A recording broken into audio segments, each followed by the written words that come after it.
Hey guys, it's Dr. May. How are you? We're here for the first lesson of sensorimotor psychotherapy as part of my new series.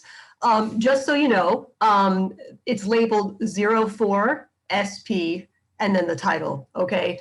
This isn't the fourth lesson, it's the first lesson, but if you're following along in the sensorimotor psychotherapy book, it would be chapter 4. So that's why I'm starting this one at 4. Okay, so don't think you missed anything because you didn't. Okay, I wouldn't skip anything for you. Okay, so this one is kind of about increasing our awareness of the role of our body and how we got to be how we are based on our history and the possible role it could have in our healing. Okay, and it kind of gets us to reflect on our own current relationship with our bodies and kind of gives us a little bit of a foundation for some of the work that we can do in sensorimotor psychotherapy. All right, so I hope you enjoy this lesson. I'll get the screen share going for you. Here we go. Okay. Now, a little slow today. All right, there we go. All right, so this chapter is called The Wisdom of the Body, Lost and Found. Okay, so I'm going to talk about some ideas first, and then at the end, we're going to go over some self-reflection exercises that we all could try. Okay, so here we go. All right. So the first thing we could think about is that we really could have a sense of awe when we think about the human body. In a lot of ways, it really is kind of a miraculous thing. I mean, all the cells and the neurons and the veins and the arteries and the functions that we have that just are so coordinated, it's amazing, right? We're still learning about it after all of these many years of studying the body, and especially the brain, which is probably in its earlier stages of being understood. So it's kind of a shift sometimes for us to think of the body that way, because sometimes we have a negative relationship with our body, right? And we don't appreciate it at all. But we could kind of shift the way we think about it for a little bit and just think about the miraculous nature of it, right? So in a lot of ways, it's a great source of intelligence and information, and it kind of, supports our physical and our mental functioning, right? So there's a mind-body connection. So we can't just work in our head in our treatment. We also have to include the body too, because it's really inseparable in a lot of ways, okay? So just a few of the things we could consider. Our body's equipped to help us repair injuries, physical and emotional. It helps us to fight off germs with our amazing immune systems. We could eat and our food's converted into energy that we could use. Cells are being created all the time. There's DNA and RNA and all that stuff going on with all kinds of information encoded in all these molecules. It helps us maintain a steady temperature. And, it allows us to take external information through our senses and let us understand the world and relate to the world, right? So there's a lot of things we can reflect upon that help us to have a better appreciation of our body, okay? And we could do a little bit of this once in a while when we think about it, okay? All right, here's another thing that we could also talk about. So our body is wired up to help us to adapt to whatever situation that we're in, okay? So when we're growing up, whether it's in a positive environment or a negative environment or an abusive environment, our bodies and brains are designed to help us survive in the best way it possibly can to that particular environment, okay? So our movement, our posture, our sensations, and our physiology all adapt to whatever family or environment that we happen to be in to best help us get through it. Okay, so for example, if we look at the pictures, right, on the left is a picture of what looks like a pretty happy family. So if I grew up with a secure attachment in a very loving, supportive family that appreciated me as an individual and understood my needs and responded appropriately to my needs and validated my emotions and set limits for me and all that kind of stuff appropriately, my physiology and my body and brain adapt to that. Okay, so if we're lucky enough to have had that, that's how we started out in our life adapting. However, a lot of times that's not the case, okay? And so if you had more of a dysfunctional family, let's say there's more conflict, or there's a lot of distance in the family, or there's some abuse, or there's neglect, or there's just a sense of mismatch or misunderstanding or invalidation. Our bodies and our brains, again, adapt to that environment, okay? And there's different kinds of, ways that we still might have left over from that now, okay? But at the same time, our bodies can continue to adapt if we know how to do it, and it can help us to adapt to a different environment now. So let's say I grew up in an abusive family, but I'm not in an abusive situation now. My body still might automatically respond as if I am, but if I'm aware of that and I make certain changes using some of the sensorimotor psychotherapy techniques, using the somatic, techniques, I can learn how to change that and adapt to my new, possibly loving environment now. Okay, so that's one of the key concepts I really wanted to share with you today. All right, so I want to go over some examples with you. All right, so how does our body adapt to different relationship or attachment situations? All right, so here's a few examples. Perhaps you might relate to some of them. Okay, so let's say I grew up in a household where I was encouraged to be modest and be seen and not heard, and not really draw attention to myself and not brag and not make a big deal. So my body might adapt to that by kind of having more of a shy, shrinking, closed body posture, kind of like the girl in that picture. Maybe I don't always do eye contact. Maybe I kind of hunch my shoulders. My spine's a little collapsed. And that might have been the safest body posture in that situation that helped me to get my needs met from my caregivers. Okay. On the other hand, I might have gotten an opposite message, right? Especially, I would say, boys. Not in all cases, obviously, but maybe you're encouraged to stand up and be tough and be a man and be strong, right? Don't show weakness, don't cry, right? So I might develop a very puffed up, stiff, rigid, upright body posture, stiff upper lip, no matter what, okay? And that's what I'm coming through life with now, okay? So that could be the flip side. Other times, let's say I grew up in a household where I initially started out reaching out for support, reaching out for love, reaching out for help, and my needs weren't really attended to consistently. And I was disappointed many times and hurt. So now I might stop reaching out. I might be a little bit more inward to myself. I might not look to see the love in someone's eyes because I didn't used to see it. So I might avoid people's gaze because I just feel like I would be disappointed if I saw that rejection again. Okay, so that kind of experience also could impact my body language. See how this works? I mean, obviously there's more examples that we could go over, but this is the general idea. So your characteristic ways of showing your body language and facial expression and eye contact or lack thereof now might have come from early attachment experiences when your current body language made a lot of sense. Okay, I hope that makes sense to you guys now.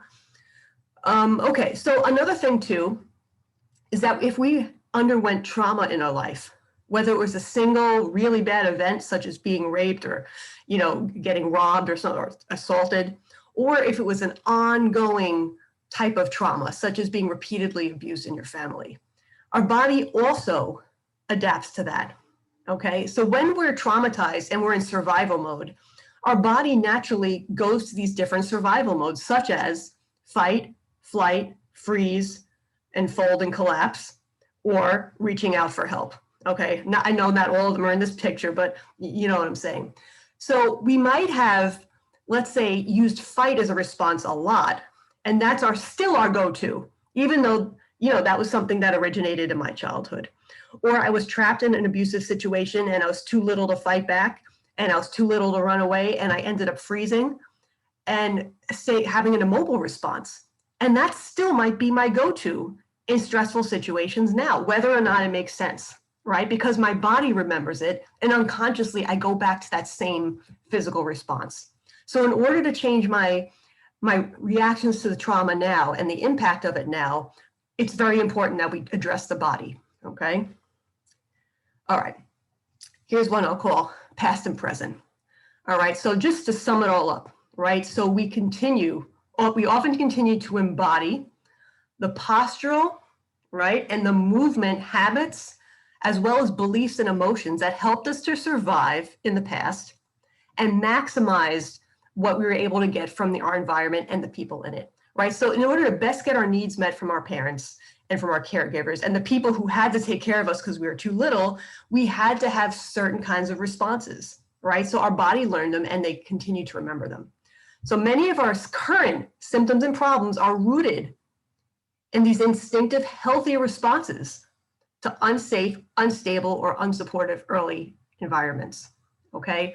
So the stuff that worked then might persist now, but it may just cause me more problems now and more stress.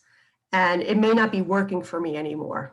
Or it might work sometimes, but it's overdone and done and comes out too often, right? And so it gets in the way of my quality of life now, and that's why it's important to address it, okay?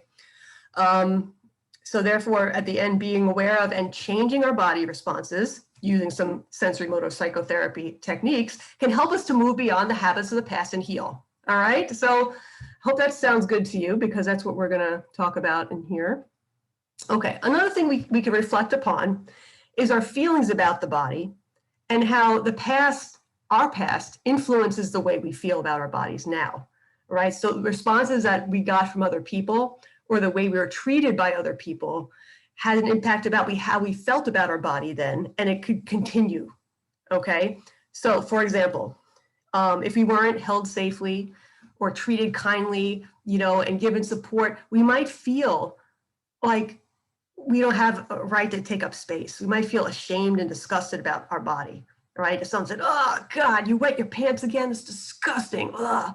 You know, or, "Oh man, you're so fat, you're just a fat little piggy, you're eating all the time." Of course, you're not gonna feel that great about your body, right? Doesn't that make sense? Right, so, you know, it continues a lot of times to affect the way we feel. So if our bodies have been objects of criticism, disappointment, frustration, unwanted attention, abuse, or injury, right, we could lose confidence in the intelligence of our body. It feels like something we're at war with rather than something we could align with to use to heal and to make our life more enjoyable now, because it feels like something we should be battling with because it was something that let us down in the past, something that was an object of contempt in the past or hatred or disgust from, you know, based on the responses we got from other people, okay? Other times we might feel let down by our bodies because maybe we went through a physical illness, right? Or, you know, some kind of a disability. And so we feel like, wow, I don't have the functionality I wish I had. Or, you know, I have this disfigurement and I don't look the way I wish I could look. So I feel let down by what, you know, I'm left with, right? And that could be a conflict as well. Okay, so here's a few examples about feelings about the body, and perhaps you might be able to relate to one of these. Okay, so let's say on the left, I just made up these names. I don't know the names of the real people in these pictures. It's just from the internet. So let's say Pam associated being pretty and feminine with unwanted attention and sexual abuse. So unconsciously, she ended up gaining weight because it helped her feel safer because it made her less attractive now.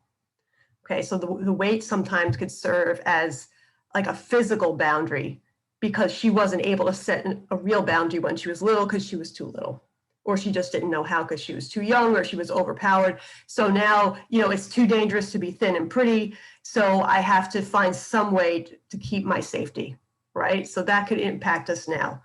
Let's say the middle one. So let's say this guy's name is Peter. So let's say Peter is ashamed of his body because he wasn't an athlete. His father always wanted him to be in sports. Maybe he wasn't that coordinated. He wasn't that good at sports. He couldn't make the team. So he feels like his body let him down because he wasn't able to be like the sporty kid that he was supposed to be. Okay, so now he has a conflict with that about his body, right? Other times, let's say you grew up in a household like Sonia here, whose family placed great importance on physical appearance. Let's say there was a big emphasis from her mother about looking pretty and keeping her hair a certain way and wearing the right kinds of clothes and fashions and being trim, right?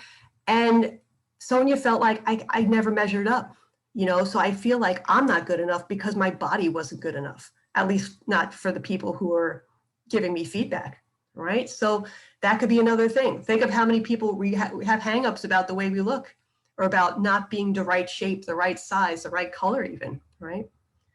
Okay. Another thing too is that emotions and physical go hand in hand, right? When we feel an emotion, any kind of emotion, positive or negative, there's always a corresponding physical response. So if we're continuing to struggle with stress and pain and negative emotions associated with our negative past experiences, such as problems with our families, being abused, being traumatized, the emotional pain can be also associated with physical pain and other physical ailments. In the famous ACE study, the Adverse Childhood Experiences study, the more traumatic things people went through, the more likely they were to have physical illnesses and problems. Okay, because it impacts your immune system, and it impacts your ability to, function properly physically. Okay, so there's always that mind-body connection. All right. So one of the strategies we might have that we might have used to deal with extremely stressful situations is disconnecting from our body. Okay. So you might kind of feel like it's kind of my body, but it's kind of not, right? I don't really feel like it's a me. It's kind of there, but I don't really connect with it. It doesn't feel like the way I think it should feel, or I don't feel very much at all, or whatever. Like I don't pay attention to it that much. So it might have been a survival strategy to emotionally distance yourself from your body, especially if you were being abused and it was too painful to stay in your body at that time, right? So it made a lot of sense to mentally go somewhere else and disconnect or dissociate because you couldn't physically leave, okay?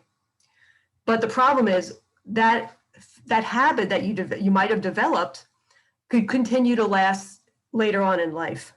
And disconnecting from your body later on has some negatives to it, okay? And we'll go over that in a minute.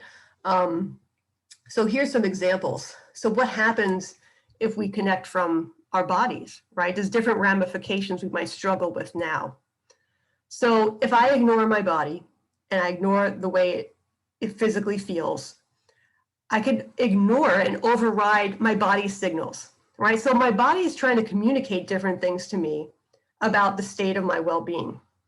So I might disregard tension or ignore the discomfort of an injury even, right? So tension might tell me something about, a state of stress that I'm in.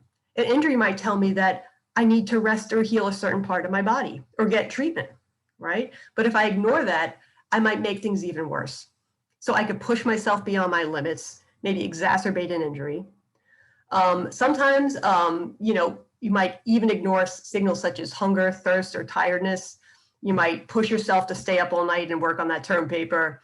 You might, stop eating because you want to lose weight and ignore your hunger signals.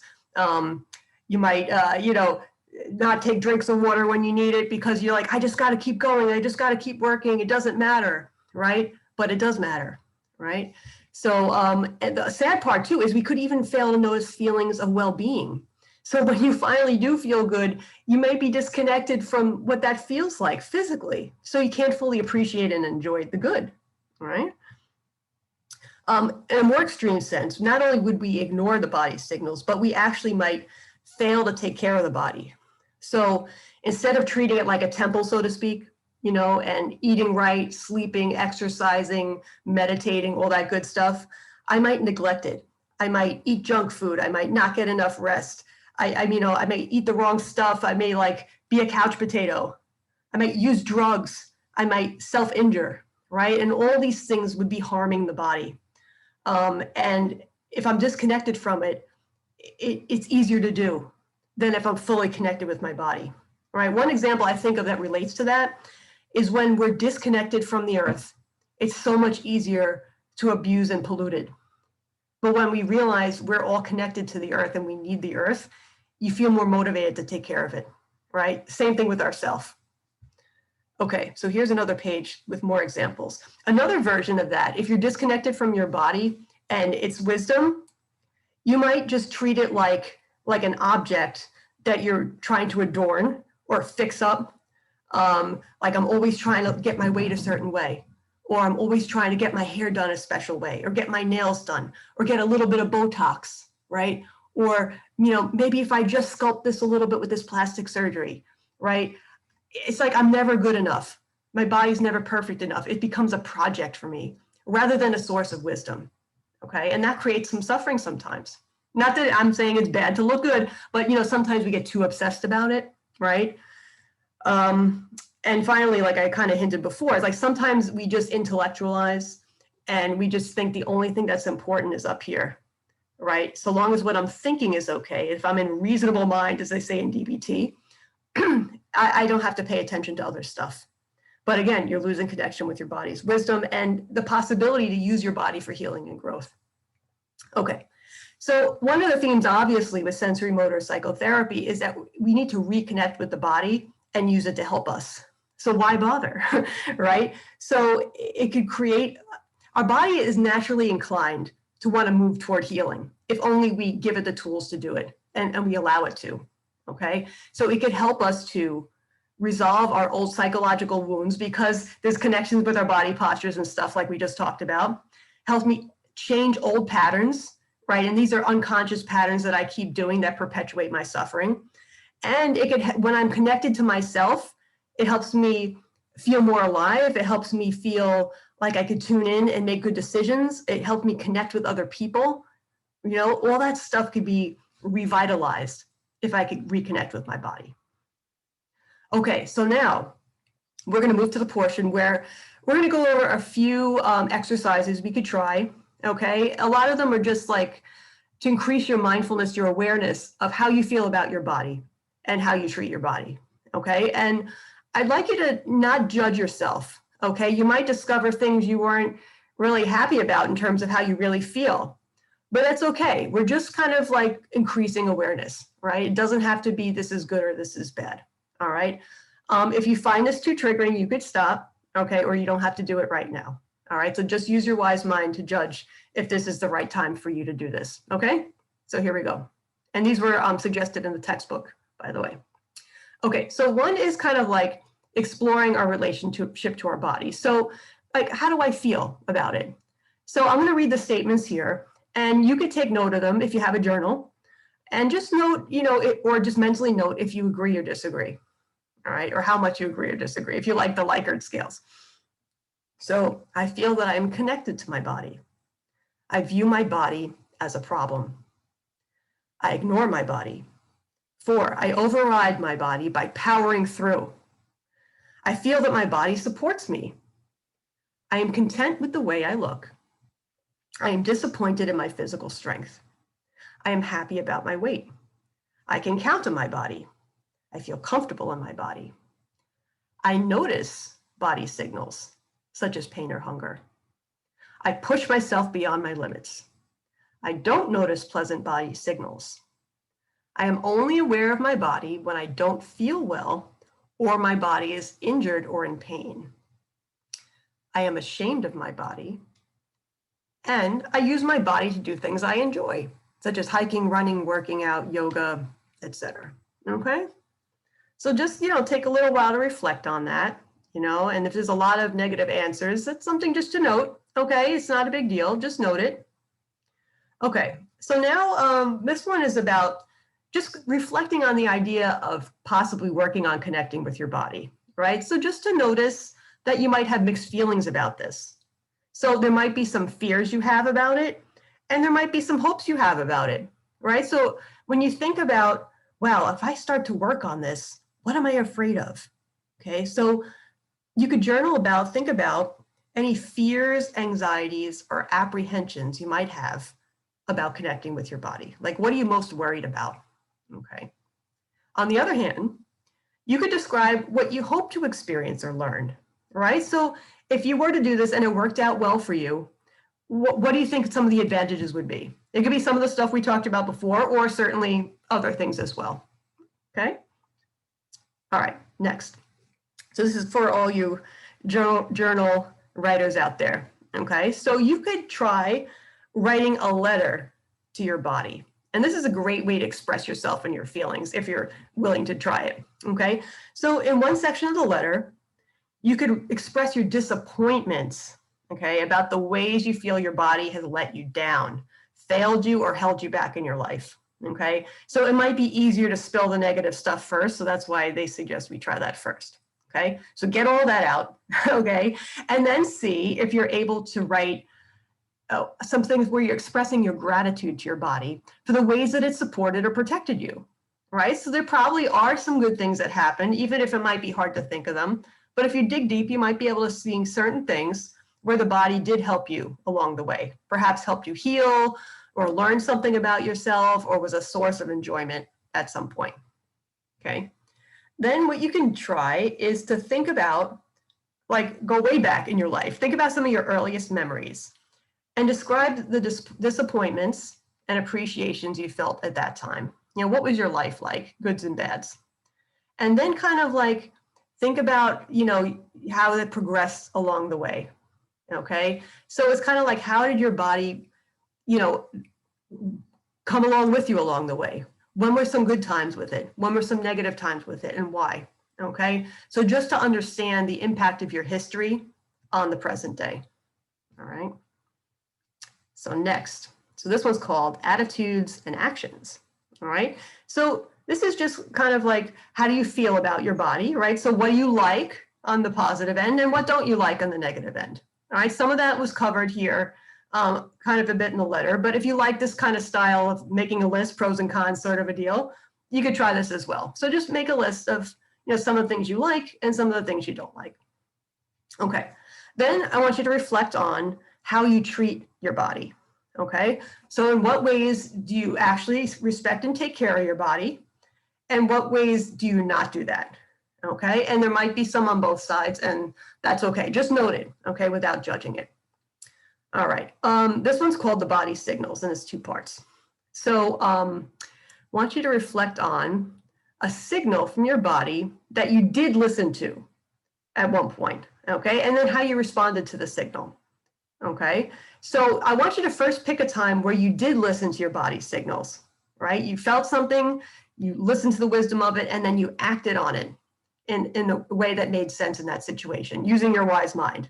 So then after you did that, and you acted in a helpful way, how did your body physically feel after you listened to its signal? And then how did you feel about yourself for listening? Okay, so just as an example, let's look at the bottom here. So let's say that woman's working out and she noticed right knee pain. So she responded to it by saying, you know what, let me stop. I'm going to rest it, elevate it, ice it, you know, take some Advil or anti-inflammatory medication to make it feel better.